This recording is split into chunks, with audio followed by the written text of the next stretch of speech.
जय हिंद। स्वागत है आप सभी का आपके अपने यूट्यूब चैनल अमृत एकेडमी पे। आज की इस वीडियो में मैं बहुत ही इंपॉर्टेंट टॉपिक पे बात करने वाला हूं, जो कि है आपका नेक्स्ट सीटेट यानी कि जुलाई का। ठीक है ना।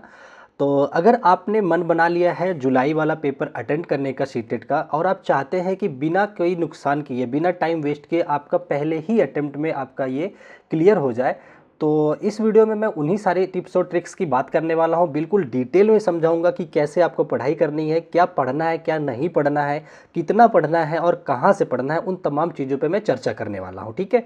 अगर आप चाहें तो मेरे साथ जुड़ करके भी अपनी प्रिपरेशन को आगे बढ़ा सकते हैं।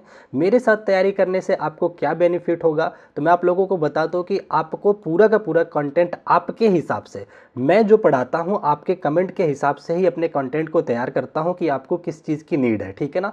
फिलहाल आपके हिसाब से मैं अभी मैथ और साइंस का क्लास अपना डेली शाम को 6 बजे अपलोड करता हूं रिकॉर्डेड फॉर्म में, जो कि मंडे टू फ्राइडे होता है। ठीक है ना।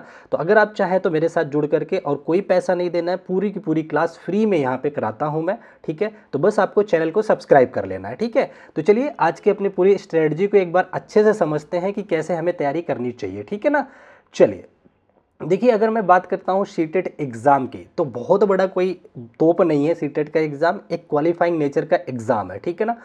तो सबसे पहले हमें इसके सिलेबस और एग्ज़ाम पैटर्न को समझना होता है। ठीक है। आपको एक मोटा मोटा अगर मैं बताना चाहूँ तो आपको पता है सीटेट में दो पेपर होते हैं, paper 1 and paper 2।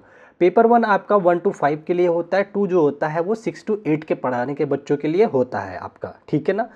Exam pattern अगर मैं समझाना चाहूँ आपको, तो आपको पता है आपका जो एग्जाम्स होता है 150 प्रश्नों का एग्जाम्स होता है और 150 नंबर का ही होता है। ठीक है ना। और इसमें कोई भी नेगेटिव मार्किंग नहीं देखने को मिलता। पेन पेपर बेस्ड आपका ऑफलाइन एग्जाम होता है। ठीक है ना।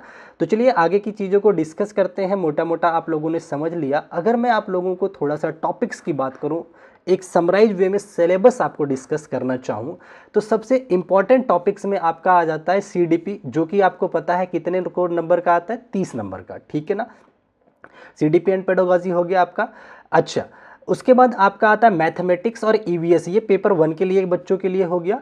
अगर आप पेपर 2 में हैं तो आपको सब्जेक्ट आ जाता है आपका। ठीक है ना। चाहे आप एसएसटी बैकग्राउंड से हैं या फिर आप साइंस बैकग्राउंड से हैं। ठीक है। और क्या इंपॉर्टेंट सब्जेक्ट आता है आपको पता है, लैंग्वेज 1 और 2 आता है। इतनी बात अगर आपको समझ में आ गई होगी तो मैं आपको एक प्लान समझाता हूँ कि इन चीज़ों को एग्जीक्यूट कैसे करना है, यानी कि इसको पढ़ना कैसे और समझना कैसे है। ठीक है ना। चलिए मैं एक एक चीज़ों को आपको डिस्कस कराता हूँ। और अगर आप लोग चाहते हैं कि आपका फर्स्ट अटेम्प्ट में ही क्लियर हो जाए, तो इस स्टेप्स को जरूर फॉलो कीजिएगा। और साथ ही साथ एक बार जरा कमेंट करके आप बता दीजिएगा कि आपका फेवरेट सब्जेक्ट कौन सा है इसमें से। ठीक है ना। चलिए देखिए, अगर मैं बात करता हूं आपके सीडीपी एंड पेडागोजी का, ठीक है, जो कि 30 मार्क्स के आपके एग्जाम में आता है। ठीक है। तो इसमें आपको क्या काम करना है, सबसे पहली बात तो अभी तो काफ़ी टाइम है, आपको कॉन्सेप्ट तैयार करने हैं अपने, साथ ही साथ थ्योरी पोर्शन पूरा अच्छे से समझना है। ठीक है ना। अच्छे से कवर करेंगे आप, पहला काम ये कर लीजिएगा। दूसरा काम क्या करना है, आप कोई एक बुक ले लो, प्रीवियस ईयर की, यूथ की या किरण पब्लिकेशन की तमाम बुक्स आती हैं, कोई एक ले लो। ठीक है ना। उससे क्या करो, प्रीवियस ईयर क्वेश्चंस को सॉल्व करो। ठीक है ना। सबसे ज़्यादा मदद करते हैं आपको मैं बता दूं, लगभग 60 to 70% क्वेश्चन जो होते हैं पीवाईक्यूज होते हैं आपके सीटेट एग्जाम में। ठीक है ना।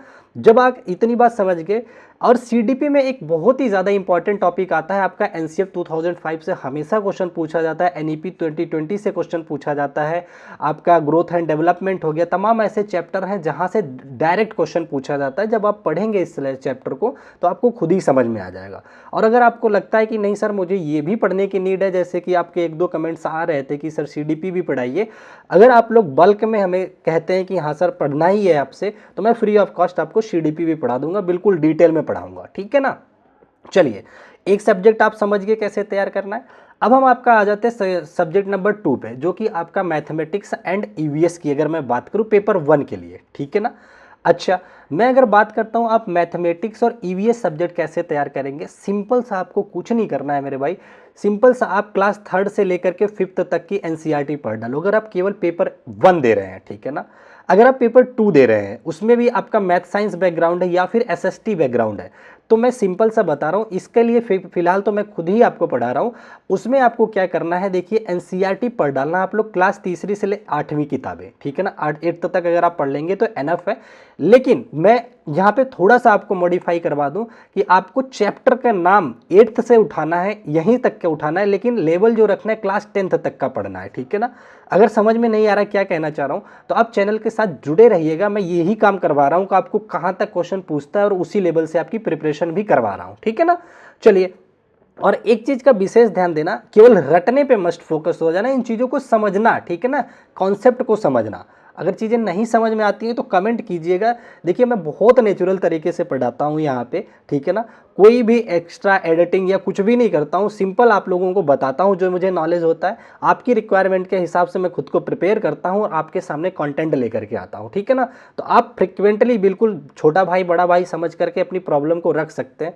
आप में से इससे बहुत तमाम भाई बहन है जो मेरे साथ पर्सनली व्हाट्सएप पे जुड़े हुए हैं, जो अपनी ज़रूरत अपनी डेली लाइफ की जो भी उनको प्रॉब्लम्स होती है वो शेयर करते हैं। कभी कभी उनको कैरियर डिसीजन लेने में भी प्रॉब्लम आती है। अगर आप लोग भी इन चीज़ों से फेस कर रहे हैं तो आप कमेंट कर सकते हैं फ्रीली, ठीक है ना। मैं आपके कमेंट का जरूर जवाब दूंगा। अगर मुझे ज़रूरत पड़ी कि आप नीडी पर्सन हो और आपको वाकई में गाइड की ज़रूरत है तो मैं आपसे पर्सनली भी कॉन्टैक्ट में आ जाऊँगा, ठीक है ना। तो फिलहाल ये तो रही अदर चर्चा, हम टॉपिक से थोड़ा भटक गए थे, आ जाते हैं आगे, ठीक है ना। क्या बता रहा था, आपको कॉन्सेप्ट सीखना है, ठीक है ना। अच्छा, बाकी आपको पेडागोजी बेस्ड क्वेश्चन पे फोकस करने हैं, क्योंकि पेडागोजी को अगर आप पहला अटेम्प्ट दे रहे हैं तो समझना थोड़ा सा लेंदी होता है। जब तक उसकी आप अच्छी समझ नहीं बनाते हैं तब तक आप क्वेश्चंस के ऑप्शंस को एलिमिनेट नहीं कर पाते। तो इस चीज़ पे आप थोड़ा वर्कआउट कीजिएगा। अब 2 सब्जेक्ट आपका हो गया। तीसरा सब्जेक्ट आपका जो आता है जिसमें आपसे लैंग्वेज पे क्वेश्चन पूछे जाते हैं। लैंग्वेज 1 और 2 में हिंदी और इंग्लिश आता है। कुछ बच्चे इसकी जगह आप अदर सब्जेक्ट लेते हो, जैसे संस्कृत वगैरह हो गया, ये सारी चीज़ें लेते हैं। इसको कैसे पढ़ना है आपको अगर मैं वो बताना चाहूँ आपको, तो देखिए इसमें कुछ क्वेश्चन तो आपके आते हैं ग्रामर बेस्ड, ठीक है ना, जैसे कि व्याकरण संबंधी, तो आपको थोड़ा बहुत व्याकरण पढ़ना है, ठीक है ना। और साथ ही साथ उससे रिलेटेड कंप्रीहेंसिव टाइप के क्वेश्चन, पैराग्राफ्स टाइप के क्वेश्चन की प्रैक्टिस करनी है। अब आपको लगेगा सर ये कहाँ से करूँ, तो इसके लिए कुछ मत करो, PYQs बस कर डालो, ठीक है ना। एटलीस्ट 2020 से तो शुरू कर देना। 2020 से लेकर के अब तक जितने पेपर हुए हैं उनका डिस्कशन कर लेना अच्छे से। ये जो लैंग्वेज वाला पोर्शन है अच्छे से तैयार हो जाएगा, ठीक है ना। अच्छा, पेडागोजी बेस्ड सॉल्व क्वेश्चन करना ही है आपको, प्रीवियस ईयर क्वेश्चन को सॉल्व करना है, ये तो मैंने आपके साथ डिस्कस कर ही दिया, ठीक है ना। मोटा मोटा आपको मैंने सारे सब्जेक्ट को बता दिया कि पढ़ना कैसे है, उनको एग्जीक्यूट कैसे करना है, वो मैंने आपको बता दिया है। अब मैं आपको थोड़ा सा टाइम टेबल की अगर मैं बात करना चाहूँ कि स्टडी कितने टाइम करनी चाहिए और कैसे, क्योंकि आप देखिए फर्स्ट अटेम्प्ट है तो थोड़ा सा टाइम ज़्यादा दे सकते हैं आप यहाँ पे, ठीक है ना। अगर आप बिल्कुल फ्रेशर है तो आपको सुबह सुबह कम से कम 2 से 3 घंटे ना CDP और आपकी मैथ है EVS या पेपर 2 में है तो मैथ साइंस पे आपको टाइम देना चाहिए मेरे हिसाब से, ठीक है ना। इससे क्या होगा कि आपके जो मुख्य सब्जेक्ट है, क्योंकि सीटेट अगर कहा जाए तो एक तो अगर आप पेपर 2 दे रहे हैं तो सब्जेक्ट और CDP यही इसके मेजर पोर्शन होते हैं। तो लगभग 2-2.5 घंटे अगर आप पढ़ते हैं इसको तो एनफ है अभी, क्योंकि टाइम है, ठीक है ना। दोपहर के टाइम में आप 2 घंटे अपना दे सकते हैं लैंग्वेज के लिए। अगर आप डेली नहीं दे पाते तो ऑल्टरनेट डेज पर करके दे सकते हैं, क्योंकि अभी टाइम आपके पास एनफ है, ठीक है ना। अच्छा, पर शाम के टाइम आपको मेरे हिसाब से 2 घंटे का टाइम देना चाहिए प्रीवियस ईयर क्वेश्चन डिस्कशन और मॉक टेस्ट के लिए, ठीक है ना। देखिए हर रोज कम से कम मैं बताऊं, अगर आप लोग टेक्स्ट बुक वगैरह इस्तेमाल करते हो तो मिनी टेस्ट आते हैं, छोटे छोटे सेक्शनल टेस्ट आते हैं, उनको ऐसे लेटे लेटे आप उससे अटेम्प्ट कर सकते हैं, उससे आपका कॉन्फिडेंस बढ़ जाता है, ठीक है ना। अच्छा, अब देखिए और एक काम ये करना है, जब भी आप कोर्स पढ़ो, चाहे मेरी क्लासेस से पढ़ रहे हैं आप यूट्यूब की फ्री ऑफ कॉस्ट जो है, उससे भी क्या करना ना, डेली थोड़ा थोड़ा ना नोट्स बनाना। वैसे तो मैं सारी स्क्रीन की रिकॉर्डिंग भेज देता हूँ आप लोगों को टेलीग्राम के माध्यम से, लेकिन आप थोड़ा अपने हाथ से नोट्स बनाएंगे ना तो वो आपको काफ़ी हेल्प करेंगे, ठीक है ना।